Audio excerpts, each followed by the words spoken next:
बता भाई सोनू, तूने मुझे किस लिए बुलाया, क्या बात करनी थी? अरे दरअसल बात। रुको भाई साहब, मैं बताती हूँ। इनका तो मुंह सिला हुआ, ये तो कुछ नहीं बोलेंगे। इनके दो छोटे भाई मेरे देवर, उन्होंने ना हमें पूरे गांव में बेईमान साबित करके रखा हुआ है। यार मुझे तू एक बात बता, अभी तेरे पापा को इस दुनिया से गए हुए 10 दिन भी नहीं हुए और तुम तीनों भाइयों में अभी से लड़ाई होने लग गई। हद हो गई यार। अरे भाई साहब, सामने वाली जमीन को लेके लड़ाई है। आप एक बात बताओ, हम उनसे बड़े हैं, मैंने उन्हें रोटियां बना बना कर खिलाई है, उनके कपड़े तक धोए। अगर थोड़ी जमीन फालतू ले लेंगे तो कुछ चला जाएगा क्या उनका? भैया अगर भाभी ने हमें पका पका के खिलाया तो हमने भी अपनी सारी कमाई उनके हाथ में ला के रखी है। आज तक कोई हिसाब तक नहीं पूछा। और पापा के जाने के बाद भैया भाभी ने हमारी जमीन पे कब्जा कर लिया, ऐसा थोड़ी होता है। सारी बात ठीक है तुम्हारी, लेकिन तुम उनकी बुराई गांव वाले से क्यों कर रहे हो, ये समझ में नहीं आ रहा मेरे तो।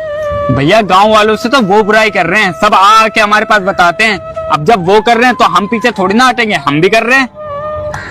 देखो भाई ऐसा है, तुम तीनों भाई मेरे साथ शाम को बैठो, ठीक है? और याद रखना कोई और बाहर का ना आ जाए गांव वाला, ठीक है ना? उसको भी मैंने मना कर दिया कि अपनी बीवी को साथ में ना लेके आए। तुम तीनों मेरे साथ बैठो, शाम को बात करते हैं, ठीक है? बताओ भाई क्या बात करनी है? देखो भाई, मैंने तुम तीनों भाइयों को इसलिए यहाँ पे बिठाया है कि मैं सोच रहा हूँ तुम तीनों एक हो जाओ, क्योंकि मैं तुम्हें बहुत पहले से जानता हूँ। अच्छा खासा घर परिवार था तुम्हारा, लेकिन तुमने अपने पापा के जाने के बाद सब कुछ बर्बाद कर लिया। यकीन मानो अभी भी वक्त है, सब कुछ ठीक हो जाएगा।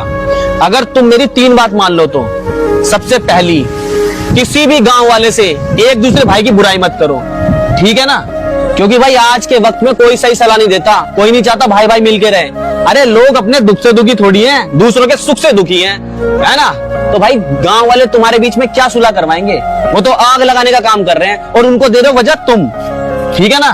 और दूसरी बात, देख बुरा मत मानियो, अच्छी बात है तू अपनी बीवी की बात मानता है, ठीक है, माननी भी चाहिए, लेकिन यार इतनी भी बीवी की बात मत मान, इतनी भी गलत सलाह मत मान कि वो तेरे भाई से तेरी लड़ाई करवा दे, हैं? थोड़ा सा समझने की जरूरत है तुझे। और देखो तीसरी जो वजह है सबसे बड़ी लड़ाई की, वो है जमीन की लड़ाई। और जमीन की लड़ाई इसलिए होती है, किसी को तो ज्यादा जमीन चाहिए और किसी के हिस्से में कम जमीन आती है। मेरे भाई, हमने जमीन के चक्कर में बड़े बड़े घर बर्बाद होते देख लिए। जमीन वहीं की वहीं रह जाती है, लोग चले जाते हैं। तुम्हारे केस में भी यही होगा, देखना, जमीन तो वहीं रहेगी, तुम तीनों में से एक हाथ कम हो जाएगा। तो ऐसा करना ही क्यों है मेरे भाई? तुम्हारी 1.5 बीघा जमीन है, आधा आधा बीघा जमीन तीनों भाई बांट लो और बात खत्म करो, हैं? एक बात याद रखना, जो एक भाई दूसरे भाई के काम आता है ना, काम आ सकता है, वो कोई नहीं आ सकता, समझे?